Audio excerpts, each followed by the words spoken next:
मी काल स्वतः पीडितेच्या वडिलांशी 2 वेळा बोललो। मी त्यांना हे समजावून सांगितलं की आपल्याला नराधमाला मृत्यूदंडाची शिक्षा करून घ्यायची आहे।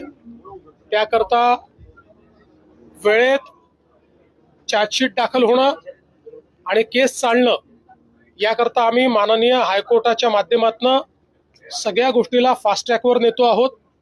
रेकॉर्ड वेळेत काम करण्याचा आमचा या संदर्भातला प्रयत्न आहे। लोकशाहीमध्ये आपल्याला सगळ्यांनाच असं वाटतं की अशा नराधमाला भर चौकामध्ये फाशी दिली पाहिजे, पण ती लोकशाहीत करता येत नाही।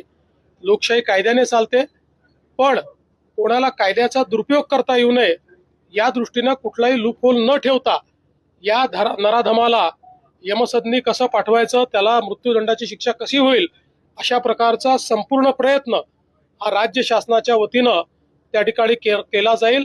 न्यायालयातनं हे प्रकरण वेगानं मार्गी लावलं जाईल। तशा संदर्भातलं एक लेखी पत्र देखील आम्ही पीडितेच्या कुटुंबाला दिलेलं आहे। घटना गंभीर आहे, रोष देखील साहजिक आहे। नागरिकांचा रोष